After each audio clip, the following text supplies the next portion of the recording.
भारत का वर्तमान राजनीतिक परिदृश्य और समस्या। आज भारत का राजनीतिक तंत्र अत्यधिक अपराधीकरण, क्रिमिनलाइजेशन, भ्रष्टाचार, करप्शन और स्वार्थपरता, सेल्फ इंटरेस्ट से प्रभावित है। राजनीति सेवा का माध्यम न रहकर सत्ता, धन और व्यक्तिगत लाभ का माध्यम बन चुकी है।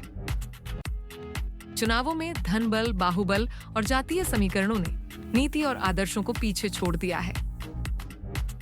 नए तंत्र की आवश्यकता क्यों? 1.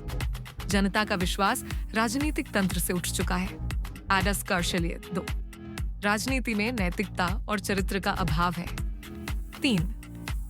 नीति निर्माण में राष्ट्रीय हित से अधिक दल और व्यक्तियों के हित प्रबल हैं। 4. लोकतंत्र का आधार सेवा के स्थान पर सत्ता बन गया है। ही अमिल, इसलिए अब समय आ गया है कि एक सेवा मूलक शासन प्रणाली का निर्माण हो, जहां नेता संत सदृश, त्यागी और राष्ट्रनिष्ठ हों। संसदीय संन्यासवाद, एक नया दृष्टिकोण। यह विचार राजनीति में संन्यास का समावेश जैसा है, अर्थात सत्ता नहीं, सेवा सर्वोच्च हो। ऐसे तंत्र में निम्नलिखित विशेषताएं हों। 1. साधु सदृश जनप्रतिनिधि, सन्यासी टाइप लीडर्स। उम्मीदवारों का चयन उनके चरित्र, सेवा कार्य और समाज के प्रति समर्पण पर आधारित हो। उनके लिए आवश्यक हो कि उन्होंने भौतिक लोभ, पारिवारिक स्वार्थ और लालच से संन्यास लिया हो। उन्हें केवल जनसेवक कहा जाए, सांसद, विधायक नहीं।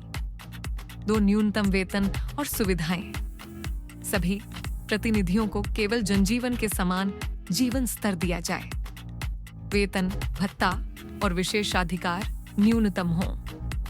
सरकारी वाहन, सुरक्षा और विशेष घर केवल आवश्यकता पर आधारित हों। 3. सीमित शक्तियां और अधिक उत्तरदायित्व। जनप्रतिनिधि नीति बनाए, लेकिन सत्ता का केंद्रीकरण न हो।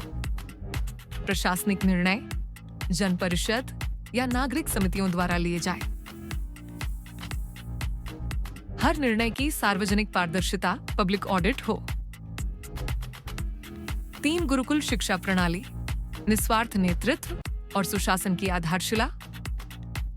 भारत की प्राचीन शिक्षा प्रणाली गुरुकुल केवल ज्ञान प्राप्ति का माध्यम नहीं थी, बल्कि चरित्र निर्माण और आत्मशुद्धि की प्रक्रिया भी थी। वहां शिक्षा का उद्देश्य नौकरी पाना नहीं, बल्कि जीवन को साधना था।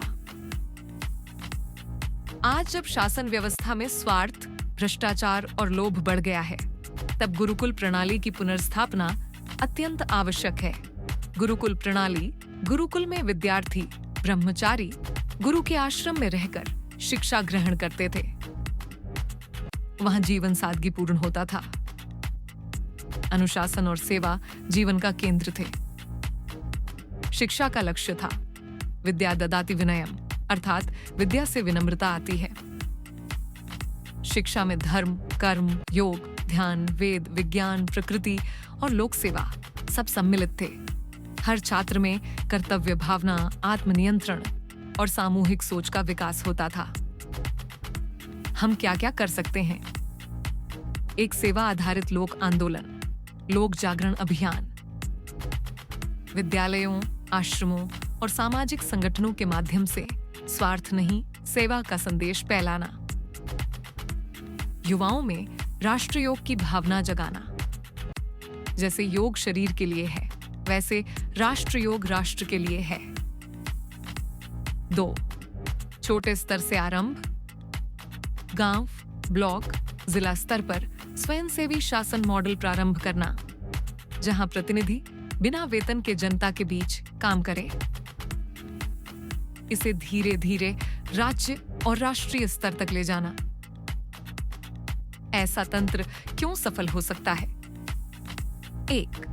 भारत की सांस्कृतिक जड़ें त्याग, तपस्या और सेवा पर आधारित हैं। 2. जब राजनीति योग के समान साधना बन जाएगी, तभी राष्ट्र और लोक दोनों का कल्याण संभव है। 3, ऐसे नेता न सत्ता के भूखे होंगे न संपत्ति के, वे जनता के विश्वास और आत्मबल से शासन करेंगे। अगर आप मानते हैं कि राजनीति में सेवा लौटनी चाहिए, तो इस विचार को अधिक से अधिक लोगों तक पहुंचाएं। वीडियो को शेयर करें और अपने विचार कमेंट में लिखें।